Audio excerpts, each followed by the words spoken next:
I've been speaking to New Zealand's top scorer that day, Henry Nicholls, and I asked him what it was like walking back into Lords this week. Yeah, it's obviously, well, first of all, I think anytime you come to Lords, I remember going on the tour when I was 17 back in all those years ago, and still for me, having played here a couple of times, it's always a special place to come and play. And then obviously, like you say, the memory we have of obviously the last time we were here was, well, yeah, it was pretty heartbreaking, but certainly I think with time to reflect and just to be part of that incredible game, a game of cricket that I think if it was played anywhere in the world, a club game would be a memorable game for everyone, and let alone for it to be the World Cup final on that stage. It was just incredible, really. And it finished the way it finished, but certainly for us as a group, we were pretty proud of our efforts, not just in that game, but I guess the World Cup as a whole. It was 2 months and it was a journey, and it was a lot of memories, not just, I guess, for the playing group, but also the families and the support we had from back home as well. It was pretty special. Yeah.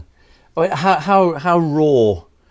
I mean, is it still raw now? I mean, do you look back? How do you look back? 2 years down the line, I can imagine, that evening it was horrible. But I just wonder if anything sort of changed slightly in the 2 years. Yeah, I'm not too sure. It's interesting, I guess, from playing in it and like a lot of the time, I guess we normalise a lot of the big moments to try and manage them and perform your best. So, talking to a lot of people back home, even now, it's a lot of people who watch the game from back home. I think they've taken a lot badly more than the players. I think it's just that from the support that they had, and I guess when we're in the moment, we weren't really, you're just so focused on just trying to keep it simple and do your role. You sort of forget that, whether it was the super over, it was the last over of the game. So, it's certainly in the time after the week after or so, it was, one of those times where you keep looking back to those crazy moments. But I just think certainly now for me, it was just to be part of that game was just incredible. And like I said earlier, just for that to be the World Cup final, just an astonishing game of cricket. And obviously it would have been nice to win it, but I think as a group we did all we could, and on the day it just wasn't meant to be. It's come to this. Here's the last ball of the World Cup final. Archer bowls it. It's clipped away into the leg side. They're going to come back for the second. The throw is picked up. They throw to the wicket-keeper's end. He's run out, is he? I think he's run out. England think he's run out. England are convinced he's been run out. I don't think Brian Waddle still got over it. he was up and down all over the place in the commentary box. I don't think he'll ever recover, frankly. He's not the only Kiwi, no. No. But it was. From our perspective, I guess, commentators, we try and be impartial, but you have to be. And I'd like to think that if it had been another way around, and I was commentating at the end, I'd still be as excited and dramatic and everything, even if it was Ben Stokes diving rather than Martin Guptill and being run out by a foot or so. It was just such a very special day. The weather, the crowds, everything, it all sort of came together. Mm. Yeah, it was just incredible, like you say, and that all those little moments that I think that's the funny thing I think is that you have them in every single game you play. You have little moments that decide games, and it's just I guess they're always amplified when on the big stages. So we had an incredible run throughout the World Cup. We had a lot of close games, and unfortunately in a rule that none of us really knew at the time, that was what decided it. But like I say, it was a journey, and that was, I look back at the whole World Cup and it's just a special time. It was great support. It was obviously pre-COVID where we had the crowds that we did and support that was throughout the Cup for all the different teams. It really was an amazing journey, and my first World Cup, and really special. What little moments for you then? What little moments for you still sort of niggle away? In the game? Yeah.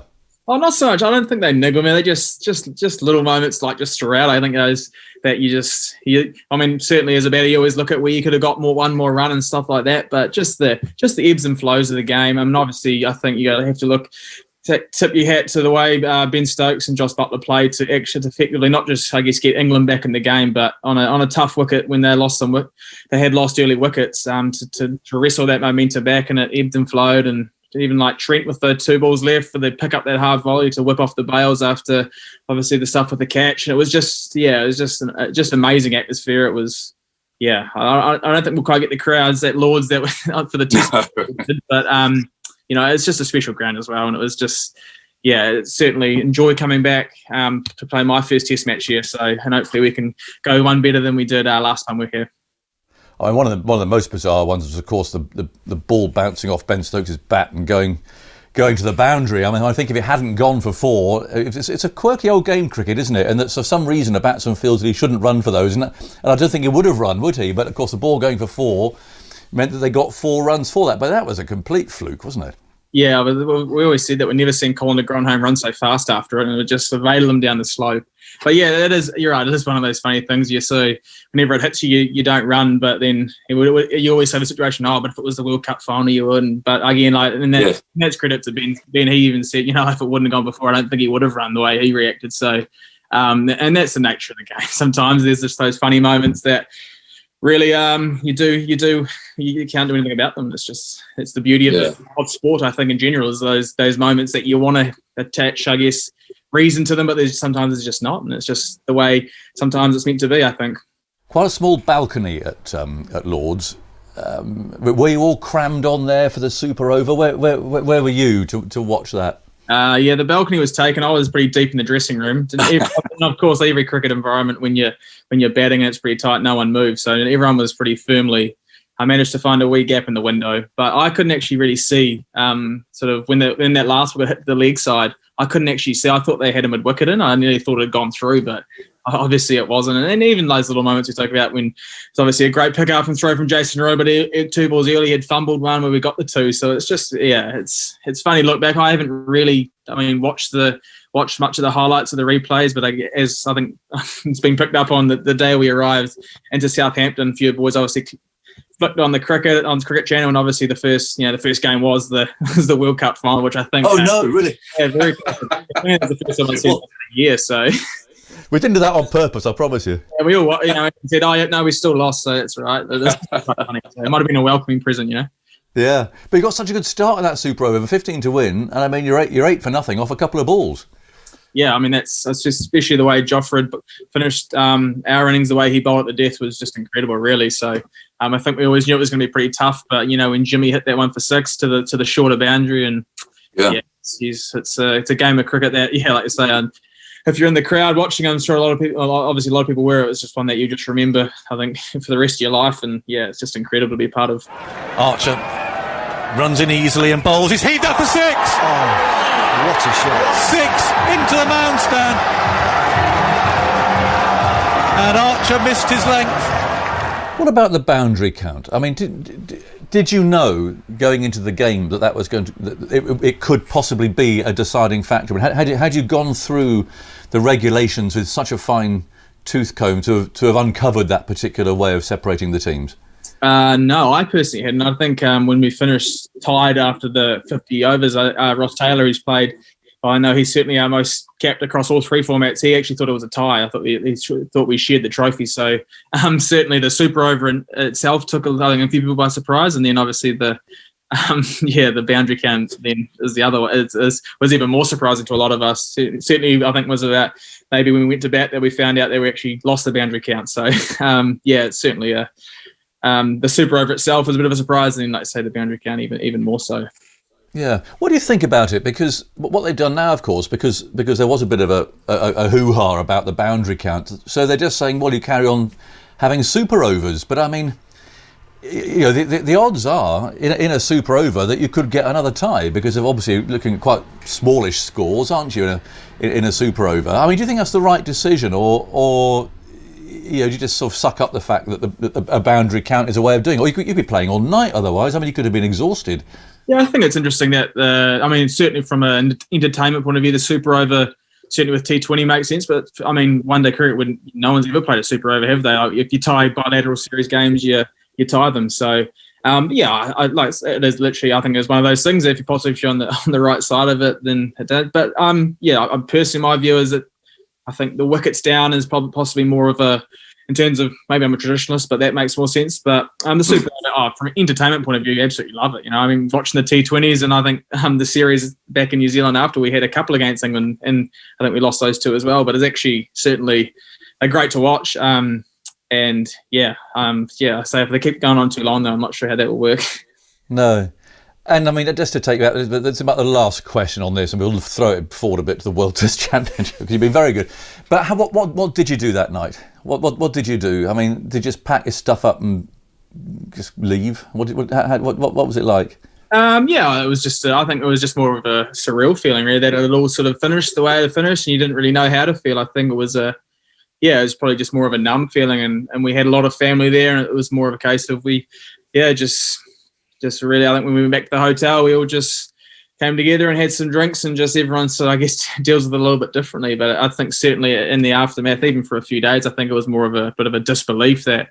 Obviously the way it had finished, but also that the whole tournament had finished, and it was, like I said, it was such an amazing ride, and playing those 9 pool games, and then the semi against India, that was a 2-day semi-final, and there's just all these amazing memories that we all have, and for it to finish the way it finished was, feeling that like everyone probably reacted differently, but certainly didn't really know how to feel whether you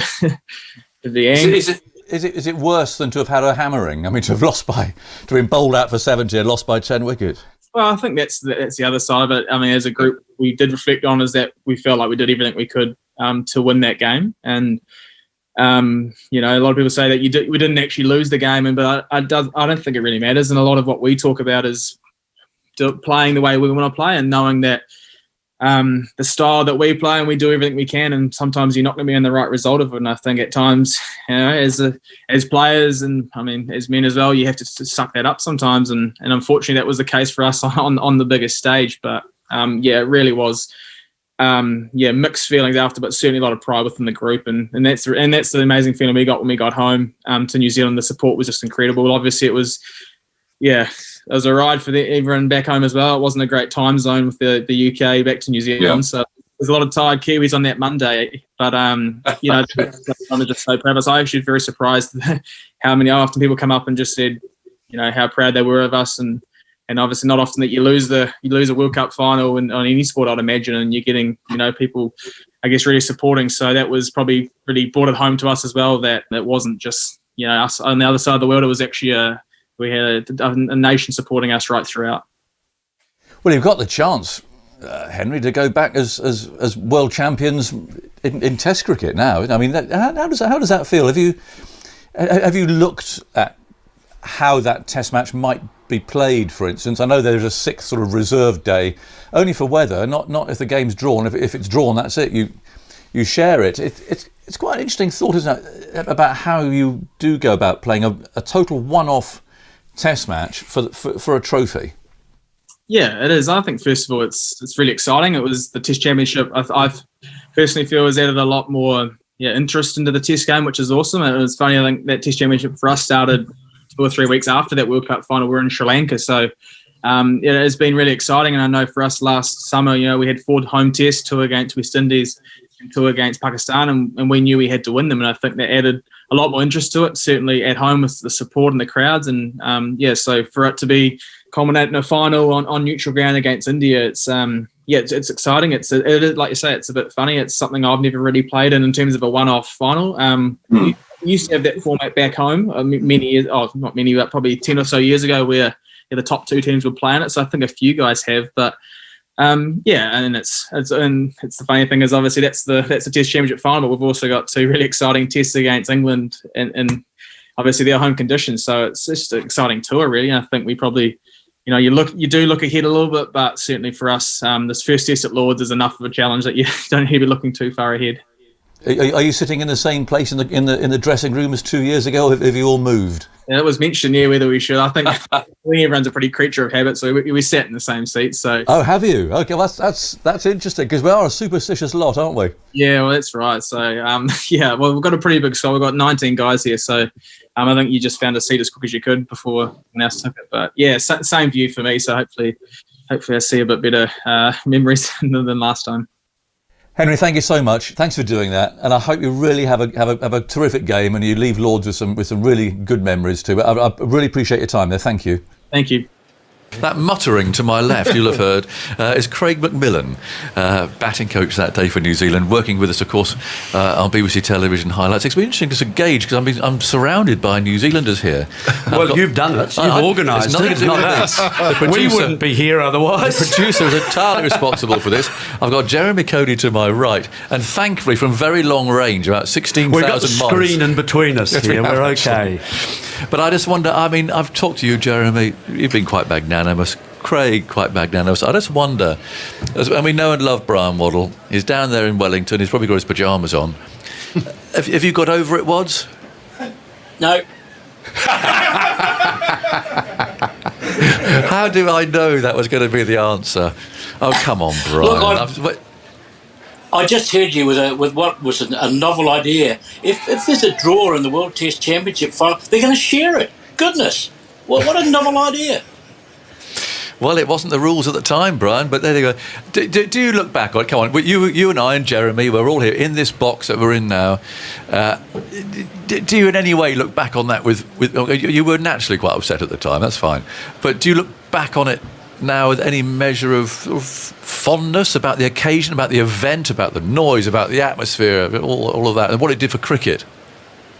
Oh, most definitely. The fact that I was able to spend that time once again in England or where the World Cup was being staged, there's always that element of fondness about it, that I was able to continue to do what I've done for the majority of my working life, and to be part of that. I still carry disappointment over that final result, as many New Zealanders have done. I heard Henry Nicholls, and he's got more reason than me to be disappointed. I mean, we weren't playing, and they seem to have got over it. But there's a lot of New Zealanders still think that we were hard done by. And you're right, the rules were there for the players and everybody to know. I must admit, I did not know that was how it was going to be decided. I think you don't go to those games expecting there to be a tie or a result of that kind of scenario. Yeah, the rule makers put it in place, but they could have done a better job with those rules, and the fact that they changed them probably suggests that. But it was a great occasion. It was utterly memorable, and I hope that was not my last memory of Lords, but the way the world is these days, it may well be the last time I get to the home of cricket and enjoy it. So I'm having some sleepless nights at the moment watching this Test match. Well, I'll go to bed when we've done this, because I'm not sure you're going to see much today, Brian. That'll be out of your misery. Batting coach that day, Craig. I mean, again, what was it like in that dressing room? Because all that hard work, from your perspective, all that preparation, all the hours spent with players, all the homework that you'd have done, all the plans that you had, and all of that, it all comes down to that one day. And as you all know, one day cricket is by and large a bit of a lottery. Anyone can beat anybody on a day. They can. Look, it was a phenomenal day in so many ways. Take away the result, which obviously wasn't the result we were after, but in terms of the emotions throughout the day, the game ebbed and flowed so many different times. The atmosphere at Lords, I've been to the MCG, I've been lucky enough to play at some of the great grounds, played here at Lords before, but I've never been inside a cricket ground that had that sort of atmosphere, that electric buzz, with so much riding on it. I mean, it's a World Cup final. It doesn't get a bigger stage than that particular day. It was a tough day. It was one of those ones that I've said to people,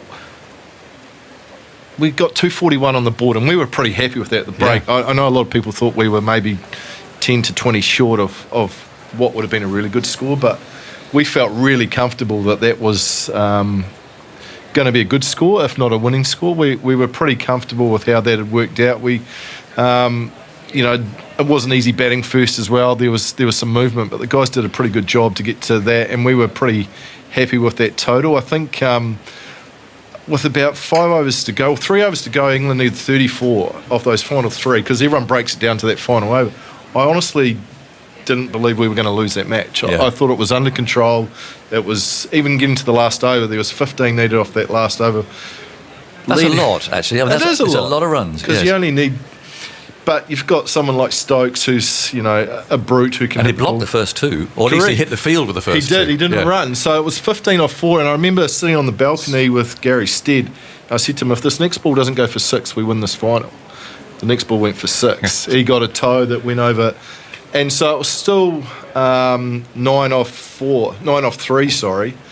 And I still said to him, look, we're still okay here. And then that next ball, that infamous ball, which, sitting up on the balcony, and we saw the throw from Guptill to the keeper, and you can't describe it because... You've had a great view of it, by the way. We had a From great there, view. We could see de Grandhomme was perfectly lined up, but the way the bat was positioned, it gathered pace. The ball hit the bat. He couldn't have put the bat in a better angle to get the deflection it needed to get the pace to run. If it was flatter, it would have gone nowhere. If it was higher, it would have popped up. It was the perfect bat line, just angled to... And so we were watching it all the way run to the boundary down in front of us, and it was sort of like it was in slow motion, really, and we couldn't quite believe that it actually... Everything had lined up like that for it to happen. It was sort of 6 all along the ground. So then it was 12 off 2 off those balls, and they needed 3 off 2. And I thought, well, we can't win this game now. No. England, surely 3 off 2, you would back yourself with Ben Stokes on strike for both those balls. That he's going to clunk someone into a gap for 2, and that's going to be the game. But Boldy did a pretty good job those last couple of balls. So we did well to get to a super over in many ways. Yeah. That deflection. I mean, have you ever seen anything like that before, Joe? All the years of you've been playing and watching cricket. Well, not in that context and not at that time. No, but you've because seen it was an extraordinary stroke of luck. Yes, wasn't it? Total really? fluke, utter fluke. And then there's the issue, of course, which surfaced just a little bit later, that Damascena, the umpire, that the throw was not, well, it shouldn't have been legitimate anyway. It should have been 5 runs instead of 6 because they hadn't crossed for the second. He, however, I mean, that's umpiring really 101. Yeah. And he called it 6. That was his call on the day. It was wrong, mistake. But he was very happy with it and came out later and said so. Yes. After. I wonder if he could have asked his if that was one of those where he should have referred it up to the third umpire. Said, look, I'm not happy with this. Can we just have a quick look? I know these rules on referrals are they're a bit grey, aren't they? But maybe that in a final. Surely you've got to get the right decision in that context. Of course you do. That's the one time you have to get it right, and you've got so many third, fourth, fifth umpires between that group. Surely they can get that decision right. The point of that 5, actually, to my mind, was you had Stokes, who had been in for a long time, on 70-odd, and you had Rashid, number 9, on 0. Yeah. Correct. If it was 5, he would have been facing. Yes. Correct. And that was a very different game. You've done some analysing, haven't you, over the last... No, but you can find one run anywhere, John, but like going through, there was... We should have run a bit harder here. We could have turned a 2 into a 3. You can find one run anywhere. Here and there. I mean, Boldy's catch, that was down in front of us as well, sitting on the balcony watch. That was in the super over, wasn't it? No, that was the 49th over. Oh, was it? Yeah, the over before, which that was Stokes again. That's game over. And normally you just see him stand where he is, go like that, reverse just cup. Stepped on the... Just took an extra step, thought he had more room, tried to flick it up to Guptill, who was coming across. So there was just so many things that just didn't quite go our way that you just sort of scratch your head. Oh, no, I mean, you said no commentary. England had the rub of the green that day. You can't deny that. And that's not... it's just being honest. It's just being truthful. If things did go England's way. They were just weird things that you might see once or twice in a career if you're lucky. We saw them in one particular day in a final, which was... And what's it like as a coach? Because again, we mentioned before, you're so involved in all the build-up and the preparation, but then you've got you've got to let them go, and down the pavilion steps they go, and they're on their own. But you're sitting there on that balcony, which, if you've been lucky enough to sit on, as you know, you're in the game, aren't you? I mean, you really are. On those 2 balconies, you're so close to the action. You can always reach out and touch it, but there's nothing you can do, and you can see these things that's happening out there. It must be really difficult. Yeah, it was, because it's a great view up on those balconies, as you know. It's a fantastic and unique ground to sit up on those balconies. You can quite often see things happening. You get a different view of the game quite often from what the players are actually seeing out on the field. Yes. So you try and at times give information. They need to run the show on that, but there's certain things that you want to try and make sure that they're over as well, that they're seen as well. Perhaps they're not in the heat of the moment and with the pressure on. But yes, it was. It was a hell of a day. It was because it started very much like this. It was raining too. I remember we left the hotel and we thought, are we going to play? Is it going to be a shortened game? And then all of a sudden, blew away. Sun came out, blue sky, and ended up being a beautiful day. Yeah. I remember sitting under the stand here and having to do breakfast telly with Michael Vaughan. Oh, yes. And naturally enough, they spent most of the time talking to Michael. And he was extolling the virtues of the England game and so on. I was a bit more circumspect and said, look, let's wait and see what the pitch does. Because I thought if it was going to be hard and fast and no movement, a motorway, England would win. No one could handle the artillery that England had over the last 3 or 4 years generated playing on very flat pitches. If, however, it had a wee bit of, it was a bit slower, a bit of nibble, did a little bit and became a B road, we were right in this match, and I said so. We had matches against Bangladesh, we had matches against South Africa, and we had matches, tight matches, 4 or 5 of them, and that we had won. And I thought this is going to be a very close game if we can post a total and we're in it. And it actually happened. And I don't think, I said I was a lone voice saying I don't think this is a good idea. Yes, you were. Once it with 241 each. I said no. I think this should be shared. Both these teams, to me, had been in finals before. Both had lost. Was it was going to be a new name etched on the cup, or should there have been 2? I think it's a fair comment. And personally, even now today, as I sit here, I can live with the fact that England, the rules were applied, but they were ridiculous rules, in my opinion. And so that's where I had a difference. I had nothing against England winning. I mean, that's always a chance when you start a final. One team's going to win. But there was nothing that, to me, could have separated those two sides. Anything those 22 players consciously did in the 8 hours of wonderful cricket we saw unfold before us. Nothing that each player could think of had altered that result. Everything they had tried meant that you could not separate the teams. If it had been a rained-out day and a rained-out reserve day, it would have been shared.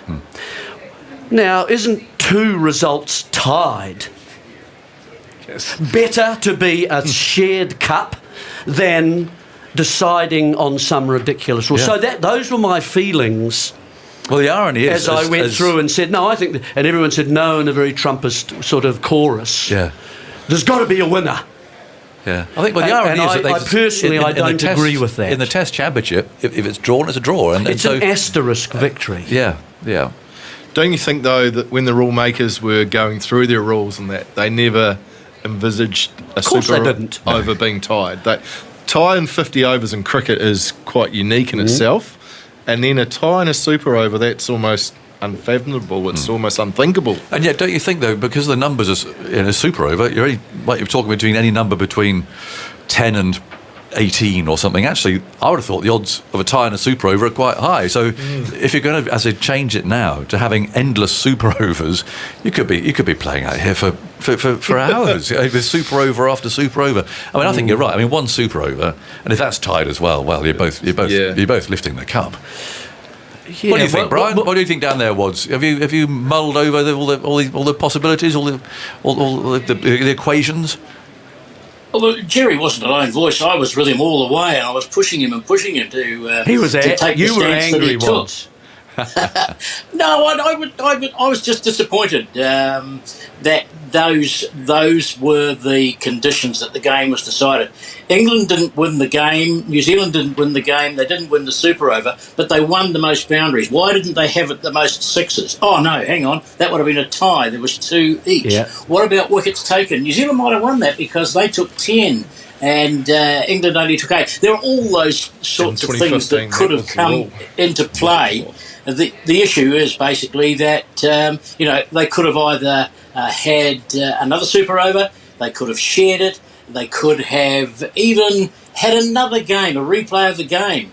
God forbid, would they do that? We couldn't have survived another game, though. I don't think we could. Come back the next day and try and recreate it, but it was. The emotions were such. the emotions down on the ground, because at that stage when it came towards the end, I was down looking to do interviews and particularly New Zealand interviews, and there weren't too many players at that stage who were wanting to talk about the way the game had turned out. I spoke with Jimmy Neesham, and I thank him forever and a day for putting up with having to talk for 2 or 3 minutes to me while they were in the losing scenario, and he had tears in his eyes, and it took me back to the game at Eden Park when New Zealand beat South Africa 4 years earlier, and poor old AB de Villiers was down on the deck, and Grant Elliott was celebrating that he picked Dale Steyn up from the ground, and he'd been there to ensure that all the players were cared for and thought about. But the emotions run very high, and I don't think you would be able to come back and recreate it the next day. Was part of the business about this World Cup because of the disappointment of the one that had gone before, when New Zealand had played so well and also actually so incredibly sportingly too? I mean, the way that New Zealand always play their cricket actually has been that way, and there was that rather unpleasant final with involving Australia. It left a bitter taste in a lot of mouths, people who watched that, because of the way that New Zealand had played, and then the way that Australia played in that final was very disappointing to lots of people.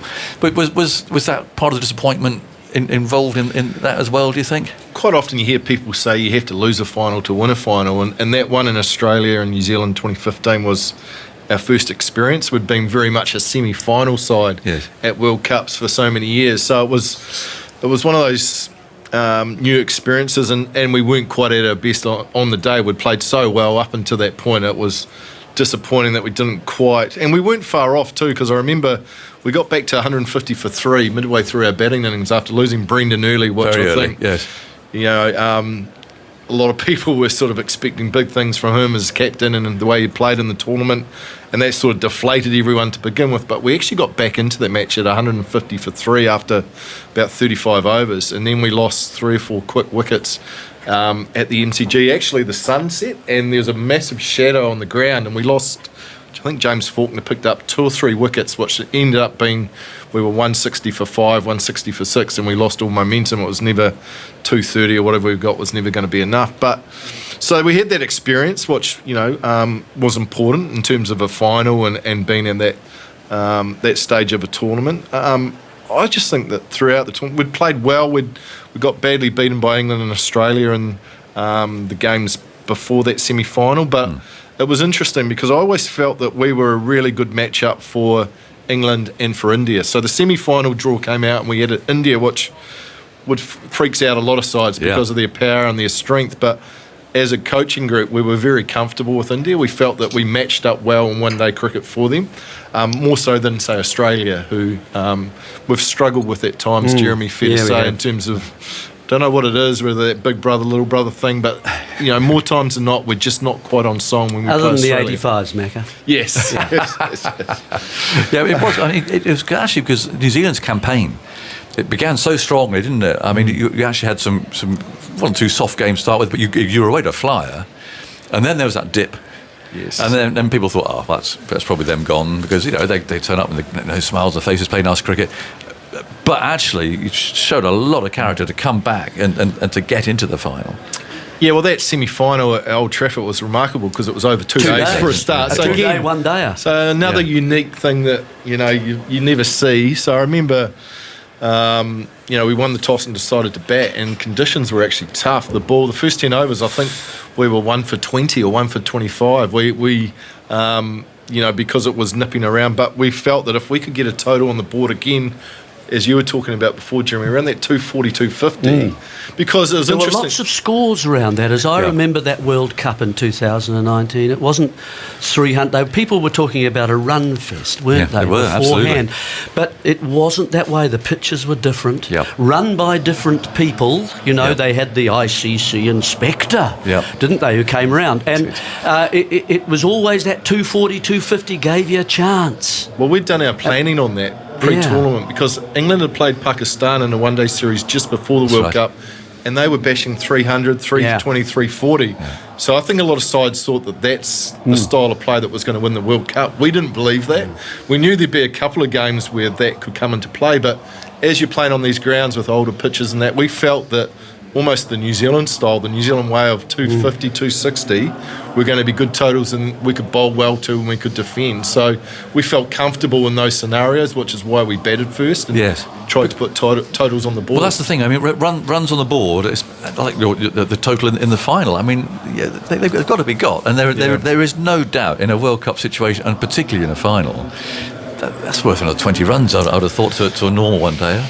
Yep. Yeah, certainly there's some value in getting a good score on the board in the final, no doubt about that. So, the guys, that we had our style, we stuck to it pretty well. It didn't work in a couple of games we played, but the guys pretty resilient in the way they bounced back. To beat India over 2 days at Old Trafford, where 90% of the crowd were Indian and were supporting a lot of the opposition. I was there, the guys showed that resilience and that strength of character, so it was, it was a phenomenal effort. How did you find it, Brian? I mean, there was that great start, a number of games together, and then there was that bit of a dip, bit of a lapse, and it looked maybe as if New Zealand had sort of blown out, as it were. Did you always fancy that they could get through? Yeah, particularly with the start that they had the game against Sri Lanka in Cardiff, and then there was the close one against Bangladesh. They really had to scramble home on that occasion. I think Mitchell Santner and Ross Taylor played important hands in that.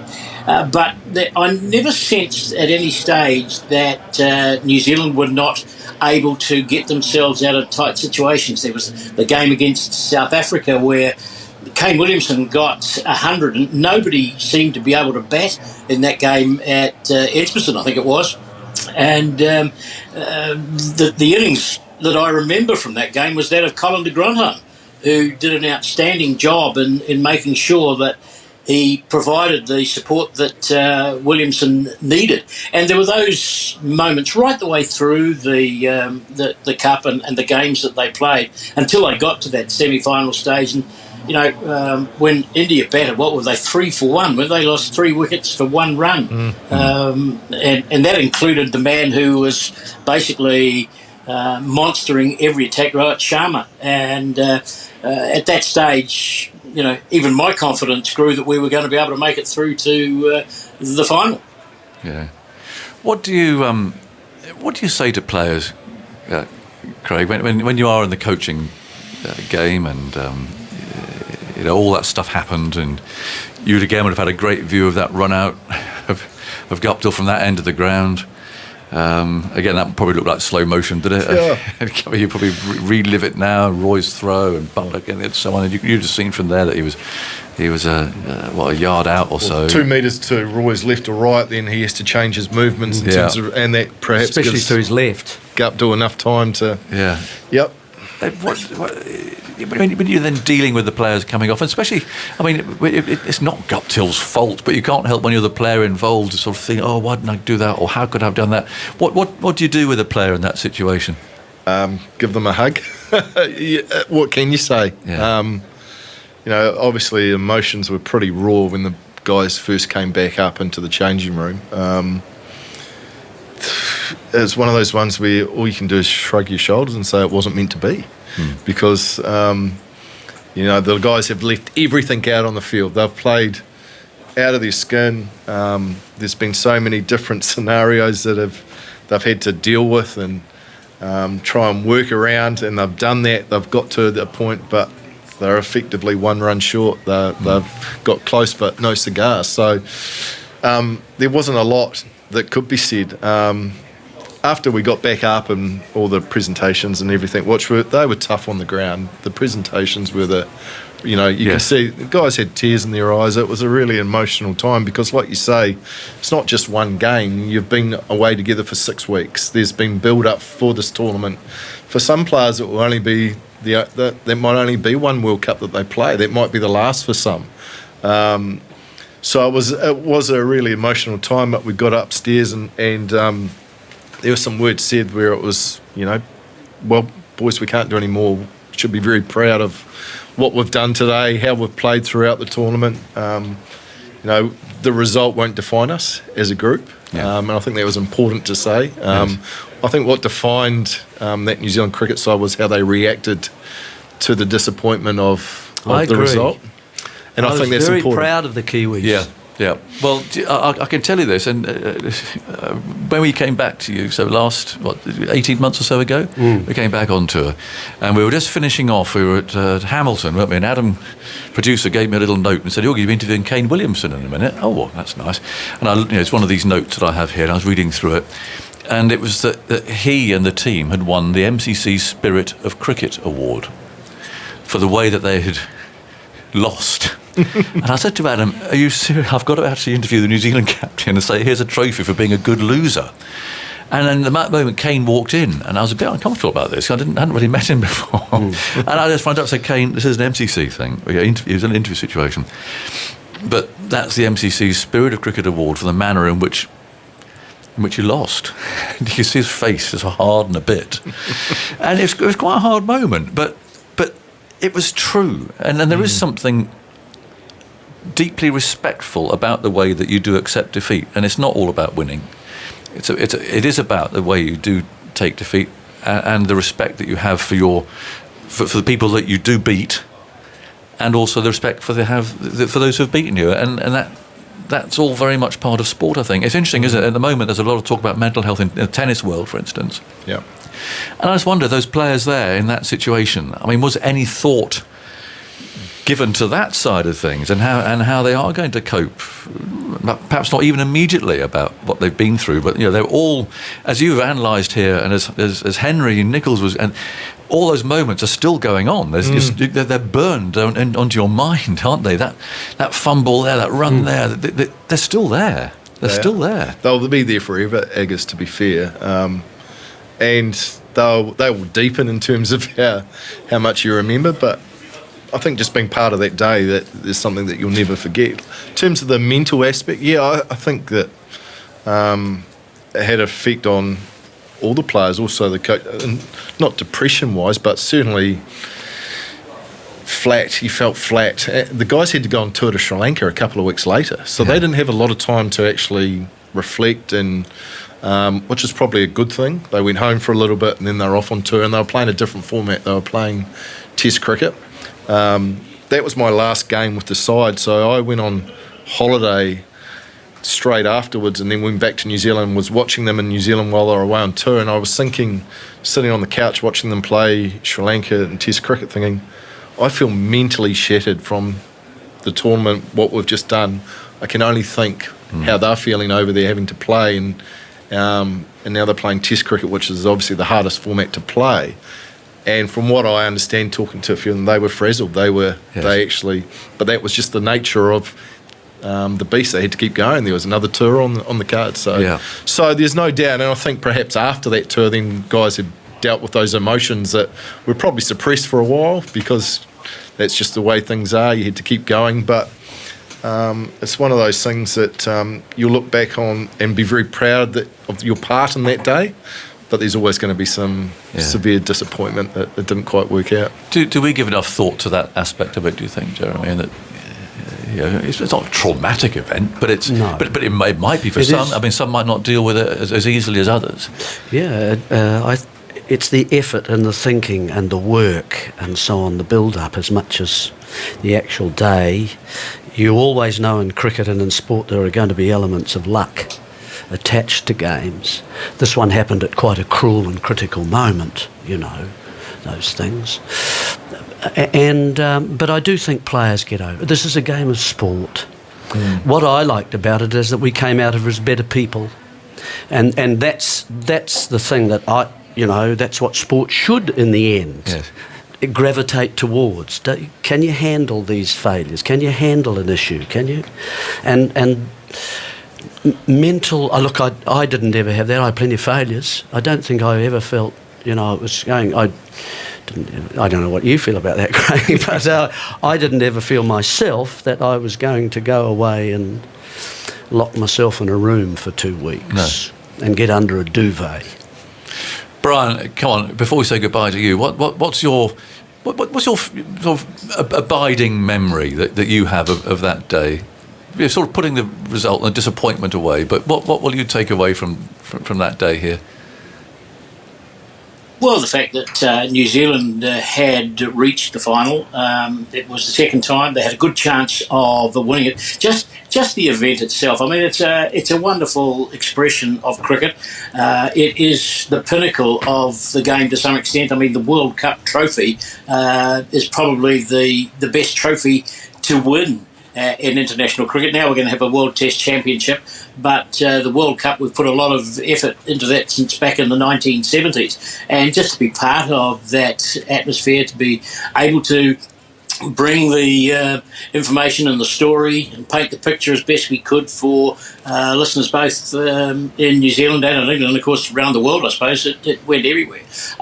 There's no sort of one specific memory from the game. I've got bits and pieces that I remember from various games throughout that World Cup. But the fact that New Zealand were there and they were basically in with a chance. The other issues, of course, have been joked about over a long period of time. The fact that no one won the game, but England won the cup, was decided on boundaries. I mean, that will be with us forever and a day. And, I'll still be taking counselling on the 14th of July every year now to try and get over it. He's under the I'll be under the duvet shortly.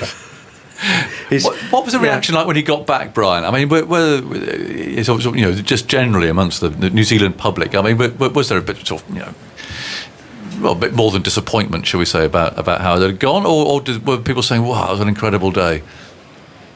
Well, I think everybody knew that New Zealand had performed well, and that the result had been decided on a lottery, basically, and I think New Zealand were happy to accept that. A lot of people had strong opinions about it. I mean, after that, I was away on holiday for a couple of weeks, so I didn't sort of get the energy that was being generated in New Zealand, but it carried on for quite some time, and I think New Zealand just respected the result, respected the fact that the team had performed well, and I think that's been part of the improvement in recent years within the New Zealand game, is how the side is seen by the public of New Zealand, and they react accordingly. And the players had their support. They had done everything that they could. Didn't come home with the trophy. That's just the way it was. And I think it still resonates with people every now and again. Just the fact that we're talking now 2 years later, people still talk about it on the various social media pages. Just reminds you of how significant the event was. It's not one of those games that will be forgotten easily. It will go down, to my mind, as one of the games that I've been fortunate enough to see and commentate on over a long period of time at World Cups. Yeah, funny enough, I took a phone call from a New Zealand radio station on the 1 year anniversary. So they were going through it, and it was quite fun, and it was a bit of banter here and there. So it was still going along. How important is it, Jeremy, that you win this World Test Championship? I mean, it's all very well being sort of tagged as good losers, but you don't really want. I mean, in a way, you want to be, have that bit about actually you play the game right, and you are respectful and respected in defeat. But good loser sounds a bit. You want to be a good winner too, don't you? Well, of course. I mean, that's what you play sport in a way for as well. I don't think it's as important as I just mentioned about becoming a person. And being able to handle things like that, I think it's New Zealand would love to win this Test Championship. They may be a little fortunate to be there. It's predicated on home wins, but that's not their choice. That you just play up and rock up and play the games. And they've done very well to be there. And I think they deserve probably to be there for that reason. I hope they play well. I mean, that's what you want as a player, isn't it? Good preparation. Just absolutely. Yeah. Absolutely. The thing I remember, Ag, is just about that day. Yeah. I think fantastic day for cricket. That's the first thing. A wonderful day for cricket. And the second thing, I think, that I was pleased that it wasn't a festival of power. Okay? Rocking up and smashing the ball into the suburbs. Okay, yeah. And I just loved the effort that I watched on that last day.